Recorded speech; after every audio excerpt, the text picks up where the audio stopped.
Perjalanan Tiongkok menjadi pemimpin ekonomi dunia adalah kisah yang luar biasa. Ini bukan kisah keberuntungan atau kebetulan. Ini adalah hasil dari perencanaan yang cermat dan tindakan yang teguh selama beberapa dekade. Dunia telah menyaksikan Tiongkok mengubah dirinya dari negara berkembang menjadi kekuatan ekonomi. Transformasi ini telah mengubah keseimbangan perdagangan dan industri global. Banyak orang sekarang melihat Tiongkok untuk memahami masa depan ekonomi dunia. Pengaruhnya terlihat di hampir setiap pasar, dari barang sederhana hingga teknologi canggih, menunjukkan jangkauannya yang luas. Skala pertumbuhan ekonomi Tiongkok sungguh mengesankan. Selama bertahun-tahun, negara ini telah menunjukkan tingkat pertumbuhan yang tinggi. Ini telah mengangkat jutaan rakyatnya keluar dari kemiskinan. Ini juga menciptakan pasar baru yang besar untuk barang dan jasa. Pertumbuhan ini tidak terjadi dengan sendirinya. Itu dipandu oleh visi yang jelas dari para pemimpin negara. Mereka memahami pentingnya integrasi dengan ekonomi global. Mereka juga tahu bahwa mereka perlu membangun industri domestik yang kuat. Pendekatan ganda ini telah menjadi pusat kisah sukses Tiongkok. Memahami dominasi ekonomi Tiongkok membutuhkan melihat banyak faktor berbeda. Ini termasuk kebijakan pemerintah yang cerdas dan investasi besar di bidang-bidang penting. Kekuatan pasar domestiknya yang besar juga memainkan peran yang sangat besar. Selain itu, kebangkitan perusahaan-perusahaan inovatif Tiongkok tidak dapat diabaikan. Perusahaan-perusahaan ini sekarang bersaing dengan, dan terkadang memimpin, pemain global yang sudah mapan. Mereka mendorong batasan di bidang-bidang seperti teknologi dan manufaktur, menunjukkan kepada dunia kemampuan baru Tiongkok. Esai ini akan mengeksplorasi elemen-elemen kunci di balik kekuatan ekonomi Tiongkok.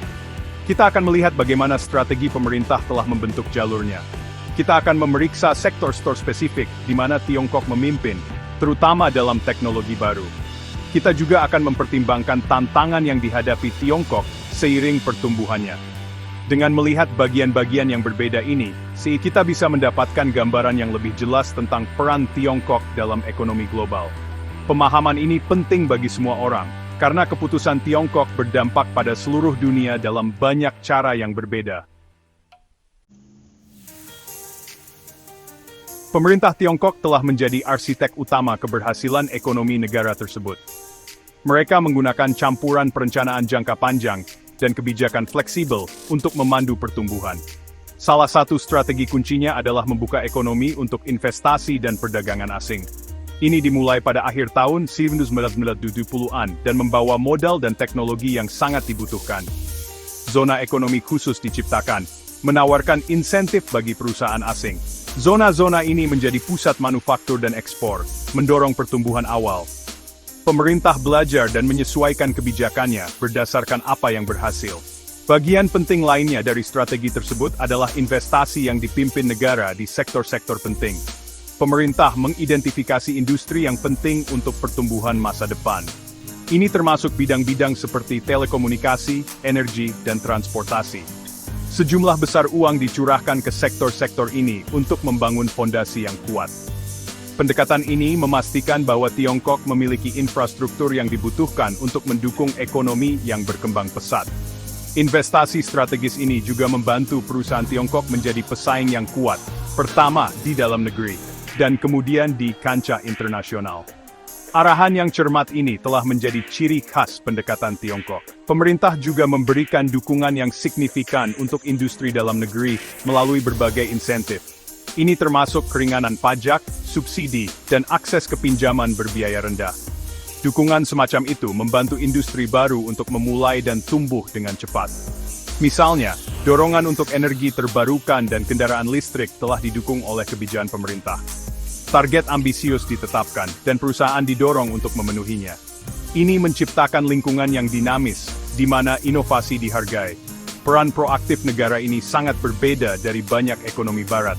Selanjutnya, rencana 5 tahunan Tiongkok telah menjadi alat penting untuk manajemen ekonomi. Rencana-rencana ini menguraikan prioritas nasional dan menetapkan target spesifik untuk berbagai sektor. Mereka memberikan peta jalan yang jelas bagi instansi pemerintah dan bisnis. Pemikiran jangka panjang ini memungkinkan upaya terkoordinasi dan investasi berkelanjutan dalam tujuan strategis. Sementara beberapa kritikus menunjukkan risiko terlalu banyak kontrol negara, Hasil di Tiongkok menunjukkan bahwa pendekatan ini bisa sangat efektif dalam mencapai industrialisasi yang cepat dan kemajuan teknologi dalam skala besar. Dominasi Tiongkok sangat jelas di pasar kendaraan energi baru, atau NEV. Sektor ini mencakup hibrida plug-in, kendaraan listrik baterai, dan kendaraan sel bahan bakar. Data terbaru dari April 2025 menunjukkan perusahaan Tiongkok memimpin. Misalnya di menjual NEV yang menakjubkan sebanyak 268.778 unit hanya di bulan itu. Ini memberi BYD pangsa pasar sebesar 29,7%. Melihat tahun ini dari Januari hingga April 2025, BYD menjual hampir 1 juta unit, khususnya 964.940, merebut 90,0% pasar. Angka-angka ini menyoroti skala produksi dan penjualan EV Tiongkok yang luar biasa. Merek Tiongkok lainnya juga menunjukkan kinerja yang sangat kuat. Geely, produsen mobil besar Tiongkok lainnya, mengamankan posisi kedua pada April 2025. Mereka menjual 111.811 NEV, yang merupakan peningkatan besar sebesar 104,7% dibandingkan dengan April 2024. Ini memberi Geely pangsa pasar sebesar 11,1%. Banyak pemain domestik lainnya juga tumbuh pesat. Perusahaan seperti Li Auto, Xpeng, Xiaomi EV, dan Leapmotor semuanya masuk dalam 10 besar penjualan EV pada April 2025. Keberhasilan kolektif mereka menunjukkan kedalaman dan dinamisme industri NEV domestik Tiongkok. Sebaliknya, beberapa merek internasional menghadapi persaingan yang lebih ketat di Tiongkok. Tesla, pemimpin global dalam kendaraan listrik, melihat peringkatnya turun pada April 2025. Mereka jatuh ke posisi ke-8, menjual 12.731 unit. Ini memberi Tesla pangsa pasar hanya 3,2% di bulan itu. Pergeseran ini menunjukkan betapa kompetitifnya pasar Tiongkok. Pabrikan lokal dengan cepat mengejar ketinggalan dalam hal teknologi, desain, dan daya tarik konsumen. Mereka juga seringkali dapat menawarkan kendaraan mereka dengan harga yang lebih kompetitif, menarik lebih banyak pembeli. Pemerintah Tiongkok telah memainkan peran penting dalam ledakan EV ini. Mereka telah memberikan subsidi besar dan insentif pajak bagi produsen dan konsumen. Peraturan emisi yang ketat dan target ambisius untuk adopsi EV juga telah mendorong pasar ke depan. Misalnya, produsen sering diharuskan untuk memastikan persentase tertentu dari penjualan mereka adalah NEV. Di awal tahun 2025, pemerintah memperkenalkan kebijakan baru untuk lebih mendorong adopsi EV. Ini termasuk peningkatan subsidi untuk daerah pedesaan dan keringanan pajak tambahan untuk pembuat EV, memastikan momentum yang berkelanjutan. Tiongkok memahami bahwa pasar kendaraan listrik yang sukses membutuhkan sistem pendukung yang kuat. Karena itu, negara ini telah melakukan investasi besar-besaran dalam infrastruktur pengisian daya EV. Pada tahun 2024, Tiongkok sudah memiliki lebih dari 1,5 juta titik pengisian daya publik. Ini adalah jaringan terbesar dari jenisnya dimanapun di dunia. Komitmen untuk membangun stasiun pengisian daya ini memudahkan orang untuk memiliki dan menggunakan kendaraan listrik. Ini menghilangkan salah satu kekhawatiran terbesar bagi calon pembeli EV, takut tidak menemukan tempat untuk mengisi daya mobil mereka. Pengembangan infrastruktur proaktif ini adalah kunci untuk adopsi yang luas. Bersamaan dengan stasiun pengisian daya, Tiongkok juga berinvestasi besar-besaran dalam teknologi dan produksi baterai. Baterai adalah bagian terpenting dan termahal dari kendaraan listrik. Perusahaan Tiongkok seperti CATL, Contemporary Amperex Technology Co. Limited, telah menjadi pemimpin global dalam pembuatan baterai ini. Mereka memasok baterai tidak hanya ke produsen mobil Tiongkok, tetapi juga ke banyak merek internasional. Kepemimpinan dalam teknologi baterai ini memberi Tiongkok keuntungan yang signifikan dalam persaingan EV global. Ini juga membantu menurunkan biaya EV, membuatnya lebih terjangkau bagi lebih banyak orang.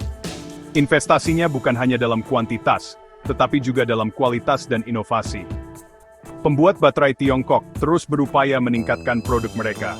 Misalnya, pada tahun 2024, CATL mengumumkan generasi baru baterai lithium-ion.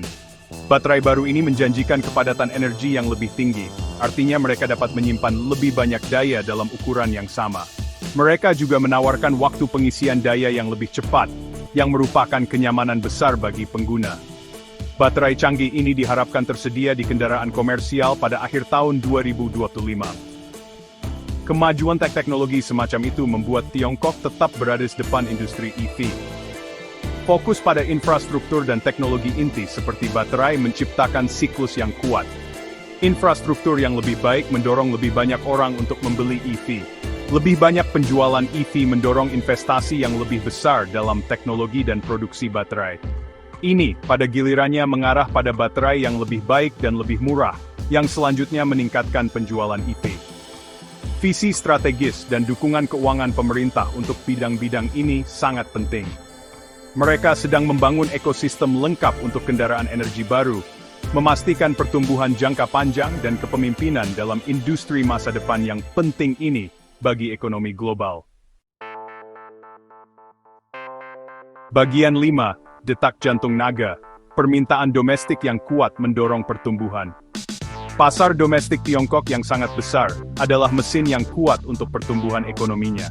Dengan lebih dari 1,4 miliar penduduk, negara ini memiliki basis konsumen yang luas.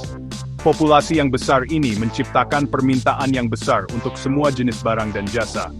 Karena pendapatan telah meningkat selama bertahun-tahun, konsumen Tiongkok memiliki lebih banyak uang untuk dibelanjakan. Mereka membeli lebih banyak mobil, lebih banyak elektronik, dan lebih banyak layanan daripada sebelumnya. Permintaan internal ini membantu melindungi ekonomi Tiongkok dari beberapa pasang surut pasar global. Ini memberikan fondasi yang stabil bagi bisnis untuk tumbuh. Permintaan domestik yang kuat ini terlihat jelas di sektor otomotif. Tiongkok adalah pasar mobil terbesar di dunia. Ukurannya yang besar ini berarti bahwa setiap perubahan dalam preferensi konsumen dapat memiliki dampak yang sangat besar. Pertumbuhan pesat permintaan kendaraan energi baru, atau NEV, adalah contoh sempurna. Pada tahun 2024, lebih dari 6 juta kendaraan listrik terjual di Tiongkok. Ini menyumbang lebih dari separuh dari seluruh penjualan EV secara global. Konsumen Tiongkok semakin memilih kendaraan listrik karena berbagai alasan, termasuk masalah lingkungan, insentif pemerintah, dan daya tarik teknologi baru. Urbanisasi adalah faktor lain yang mendorong permintaan domestik, terutama untuk solusi baru. Jutaan orang terus berpindah dari daerah pedesaan ke kota-kota di Tiongkok.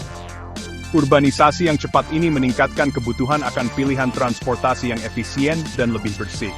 Kendaraan listrik, bersama dengan angkutan umum seperti bus listrik dan kereta bawah tanah, dipandang sebagai solusi untuk kemacetan dan polusi perkotaan. Dorongan pemerintah untuk kota pintar juga mendorong adopsi teknologi canggih, termasuk kendaraan yang terhubung dan otonom. Ini menciptakan lahan subur untuk inovasi di pasar domestik. Keinginan akan kualitas hidup yang lebih baik dan produk modern mendorong konsumen Tiongkok. Mereka cepat mengadopsi teknologi baru, dan seringkali ingin mencoba merek baru. Ini menciptakan pasar yang sangat dinamis dan kompetitif. Perusahaan harus terus berinovasi untuk memenuhi selera dan harapan pembeli Tiongkok yang terus berubah. Persaingan internal yang kuat ini membantu perusahaan Tiongkok menjadi lebih kuat dan lebih tangguh.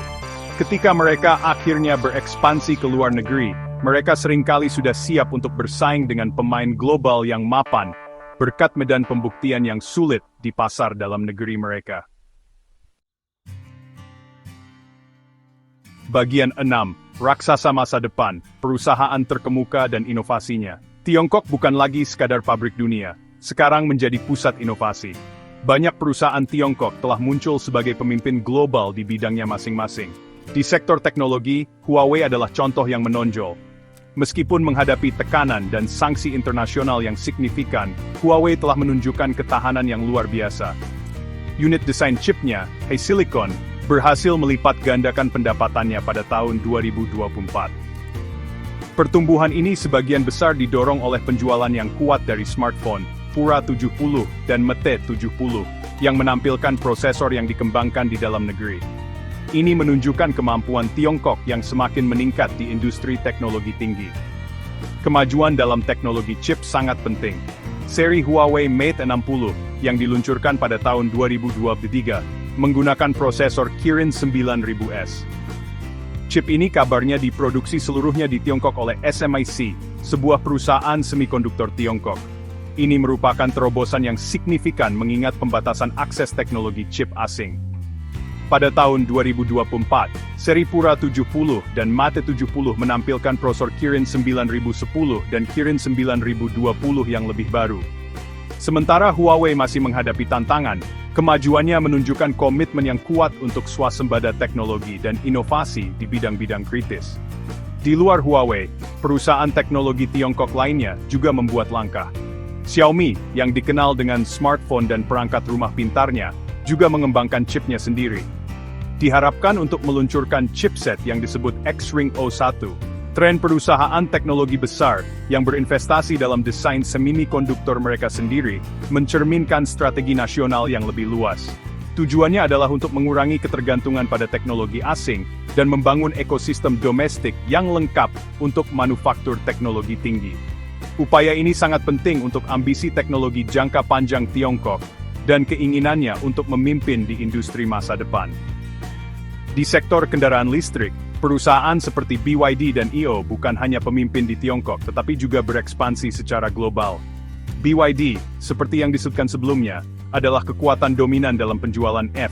Dikenal dengan teknologi baterainya, terutama Blade Battery, yang dipuji karena keamanan dan kinerjanya. NIO dikenal dengan EV premiumnya, dan layanan inovatif seperti stasiun penukaran baterai. Perusahaan-perusahaan ini berada di garis depan teknologi EV, mendorong kemajuan dalam masa pakai baterai, fitur mengemudi otonom, dan konektivitas kendaraan, menantang produsen mobil mapan di seluruh dunia. Bagian 7, menjangkau perusahaan Tiongkok di panggung global. Perusahaan Tiongkok semakin melihat keluar pasar domestik mereka yang besar. Mereka secara aktif memperluas kehadiran mereka di panggung global. Ekspansi internasional ini adalah bagian kunci dari strategi Tiongkok untuk menjadi negara adidaya ekonomi sejati. Di sektor kendaraan listrik, misalnya, produsen Tiongkok mengekspor lebih dari 1 juta EV pada tahun 2024. Eropa telah menjadi tujuan utama ekspor ini. Merek EV Tiongkok menjadi lebih terlihat di jalan-jalan Eropa, menawarkan pilihan baru kepada konsumen dengan teknologi canggih dan harga yang kompetitif. Dorongan global ini merupakan tanda kepercayaan diri mereka yang semakin besar. Ekspansi ini tidak terbatas hanya pada penjualan produk. Perusahaan Tiongkok juga berinvestasi dalam operasi luar negeri. BYD, misalnya, berencana untuk mendirikan kantor pusat Eropa di Hongaria. Mereka juga ingin memasuki pasar baru seperti Rumania. Dengan mendirikan fasilitas produksi lokal dan pusat penelitian, perusahaan Tiongkok dapat melayani pasar regional dengan lebih baik. Mereka juga dapat menyesuaikan produk mereka dengan selera dan peraturan lokal. Strategi ini membantu mereka membangun jejak global yang lebih kuat dan berintegrasi lebih dalam ke dalam rantai pasokan internasional, bergerak melampaui model ekspor sederhana. Kemitraan strategis adalah aspek penting lain dari penjangkauan global ini. Perusahaan Tiongkok membentuk aliansi dengan perusahaan internasional. Kemitraan ini dapat membantu mereka mendapatkan akses ke teknologi baru, jaringan distribusi, dan pengetahuan pasar. Bagi perusahaan asing, bermitra dengan perusahaan Tiongkok dapat menawarkan cara untuk memasuki pasar Tiongkok yang luas dan kemampuan manufaktur. Kolaborasi ini dapat saling menguntungkan, mendorong inovasi dan menciptakan peluang bisnis baru lintas batas. Ini menunjukkan pendekatan yang lebih matang untuk operasi bisnis global. Belt and Road Initiative juga berperan dalam memfasilitasi ekspansi global perusahaan Tiongkok. Meskipun utamanya merupakan proyek infrastruktur, BRI telah menciptakan rute perdagangan baru dan koridor ekonomi. Ini telah memudahkan perusahaan Tiongkok untuk mengakses pasar di Asia, Afrika, dan Eropa. Inisiatif ini juga mendorong investasi Tiongkok di berbagai sektor di negara-negara peserta. Meskipun BRI telah menghadapi beberapa kritik, tidak dapat disangkal telah membantu memproyeksikan pengaruh ekonomi Tiongkok dan mendukung internasionalisasi bisnisnya dalam skala besar. Bagian 8. Menavigasi badai, tantangan dan langkah adaptif Tiongkok. Terlepas dari pencapaian ekonominya yang mengesankan, Tiongkok menghadapi beberapa tantangan yang signifikan. Persaingan yang ketat di pasar domestiknya, seperti yang terlihat dengan penurunan pangsa pasar Tesla di NEF, menunjukkan bahwa tidak ada perusahaan yang dapat berpuas diri. Merek lokal Tiongkok berinovasi dengan cepat dan sangat responsif terhadap kebutuhan konsumen. Ini berarti bahwa perusahaan domestik dan internasional harus terus berupaya untuk meningkatkan produk dan layanan mereka agar tetap kompetitif. Tekanan internal ini meskipun merupakan tantangan, juga mendorong peningkatan berkelanjutan dalam industri Tiongkok. Ketegangan geopolitik dan pembatasan perdagangan juga menimbulkan hambatan yang cukup besar. Sanksi AS terhadap Huawei, misalnya, telah secara signifikan berdampak pada operasi globalnya, terutama di segmen smartphone. Meskipun HiSilicon telah menunjukkan ketahanan di pasar domestik, pertumbuhan jangka panjangnya secara internasional tetap tidak pasti. Masalah seperti akses ke teknologi manufaktur chip canggih dan kurangnya layanan seluler Google di ponselnya membatasi daya tariknya di banyak pasar luar negeri. Tekanan eksternal ini memaksa perusahaan Tiongkok untuk menemukan rantai pasokan alternatif dan mengembangkan teknologi inti mereka sendiri. Dorongan untuk swasembada teknologi, meskipun merupakan respons terhadap tantangan ini, merupakan upaya besar. Mengembangkan industri semikonduktor domestik yang lengkap misalnya, membutuhkan investasi, bakat, dan waktu yang sangat besar. Ada juga persaingan yang meningkat dari perancang chip lainnya.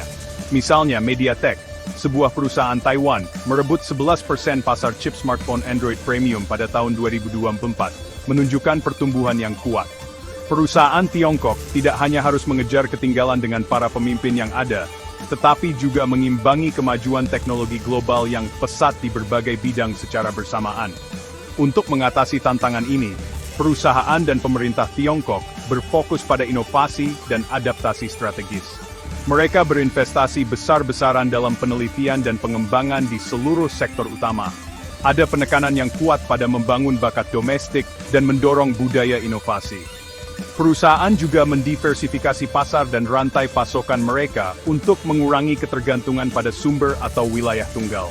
Kemampuan untuk beradaptasi dengan cepat terhadap perubahan keadaan dan untuk bertahan dalam menghadapi kesulitan telah menjadi karakteristik perjalanan ekonomi Tiongkok, dan itu akan sangat penting untuk keberhasilannya di masa depan. Bagian 9. Kesimpulan, permadani kebangkitan ekonomi global Tiongkok. Kebangkitan Tiongkok menjadi kekuatan dominan dalam ekonomi global, bukan karena faktor tunggal. Sebaliknya, ini adalah permadani kompleks yang ditenun dari banyak benang yang berbeda. Perencanaan strategis pemerintah telah memberikan cetak biru dan dukungan yang diperlukan.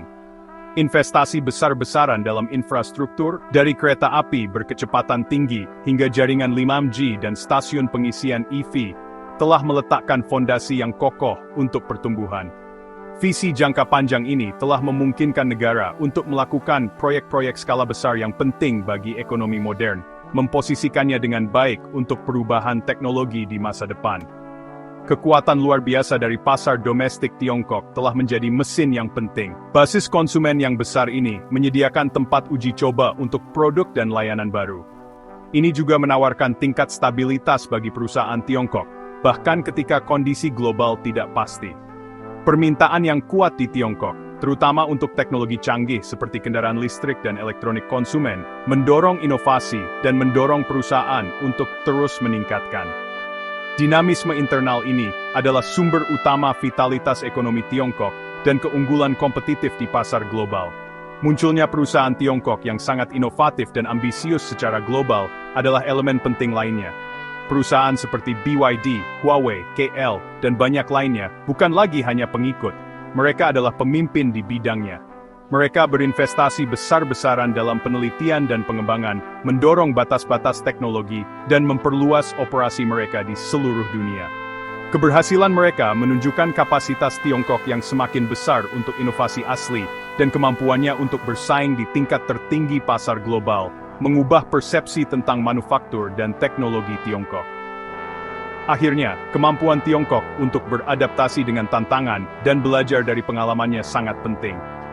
Apakah menghadapi persaingan internal atau tekanan eksternal, negara dan perusahaannya telah menunjukkan ketahanan. Sementara jalan di depan pasti akan menghadirkan hambatan baru, perjalanan Tiongkok sejauh ini menunjukkan dorongan yang berkelanjutan menuju pengaruh ekonomi yang lebih besar.